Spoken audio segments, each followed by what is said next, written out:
Oi, pessoal!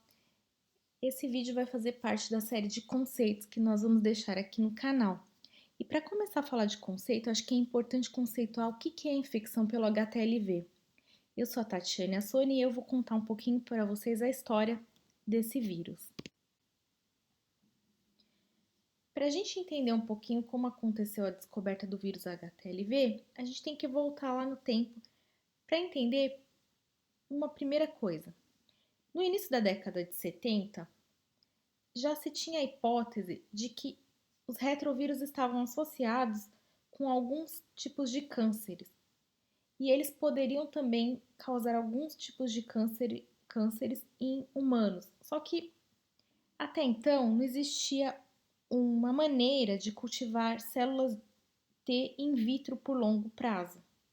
Então foi só em 1975 que o grupo do professor Robert Gallo conseguiu identificar então um fator de crescimento para essas células, a IL-2.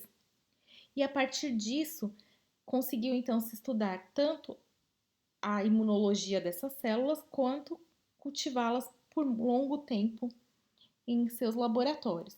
E aí, diversos agentes etiológicos foram descritos a partir de então, relacionados então com essa forma de cultivo celular. E em 1980 foi então descoberto o HTLV-1. Ele foi descoberto porque em 1977 o professor Yoshida enviou ao grupo do professor Robert Gallo uma linhagem celular que tinha ATL, que é a leucemia de células T humana. E aí ele então conseguiu fazer esse cultivo celular e dentro dessas células isolar o vírus HTLV-1. Em 1981 começaram a surgir um dos primeiros casos de AIDS. Também se criou a hipótese de que a AIDS estava relacionada a um outro retrovírus. Em 1982 foi identificado o outro subtipo de HTLV, o HTLV2, e só em 1983 o HIV foi isolado. A princípio, ele foi considerado como um tipo de HTLV por ter uma semelhança molecular, mas alguns estudos mostraram que ele era um vírus da mesma família, porém um primo distante do HTLV.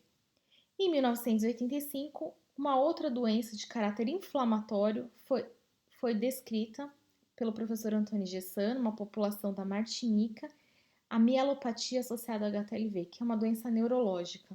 Então, a partir disso, a gente consegue entender que o HTLV ele pode se manifestar de diversas maneiras. No Brasil, em 1993, já se tinham alguns casos de HTLV, e aí nesse ano foi implementada pelo Ministério da Saúde uma portaria a qual foi obrigatória a triagem em banco de sangue para esse vírus, que é realizada até hoje. Essa foto mostra aqui o isolado do vírus do lado direito pelo grupo do professor Robert Gallo, que está à esquerda, junto com essa cultura celular foi enviada para o grupo dele pelo professor Yoshida.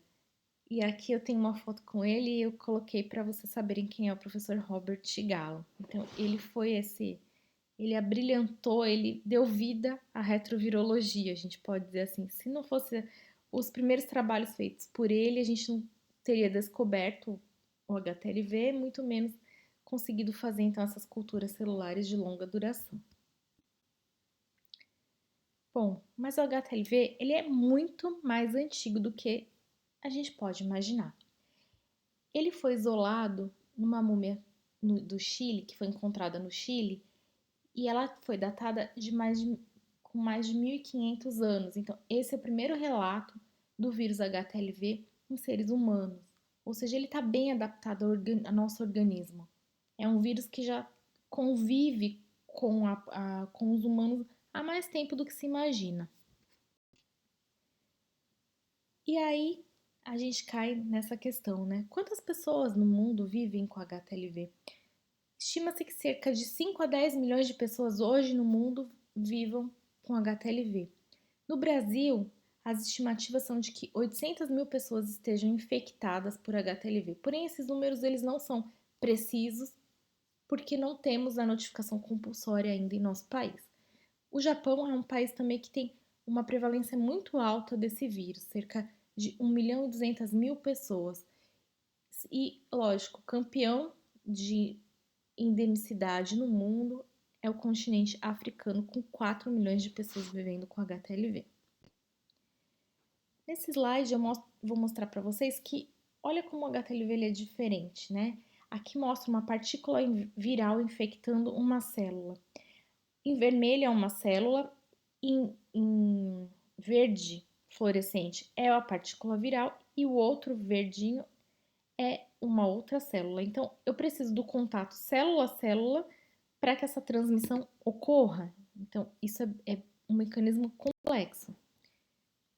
Aqui nesse slide eu mostro então para vocês como faz essa passagem, né, da transmissão célula-célula.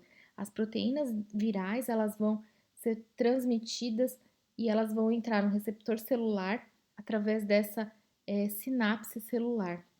E isso faz com que essa infecção ela tenha um curso mais lento, porque precisa de todo esse processo celular para que ela ocorra. E aqui a gente tem uma ilustração de então várias células em vermelho infectadas pelo HTLV. Como o nosso organismo vai reagir então frente a essa infecção? Então, através do contato célula a célula, que nem eu expliquei anteriormente, as células vão se infectando pelo vírus HTLV, as células TCD4, e elas vão se expandindo dentro do organismo de forma clonal, ou seja, uma célula gera outra, que gera mais duas, e assim elas vão expandindo. Com isso, essa proliferação exacerbada dessas células vai fazer com que nosso sistema entre em alerta e vai produzir algumas citocinas inflamatórias, porque vai perceber que está alguma coisa diferente ali. E essas citocinas inflamatórias, elas são tóxicas ao nosso organismo e às células que estão infectadas, então elas vão acabar destruindo, causando às vezes lesões locais, dependendo do lugar onde essas citocinas, onde tem a maior presença dessas células infectadas, ali a gente vai ter uma lesão. E depois para frente a gente vai falar um pouquinho sobre doenças associadas ao HTLV1 e vocês vão entender exatamente por que essa resposta imunológica ela é importante em determinados estágios que o indivíduo se encontra da infecção. Obrigada por assistir essa aula.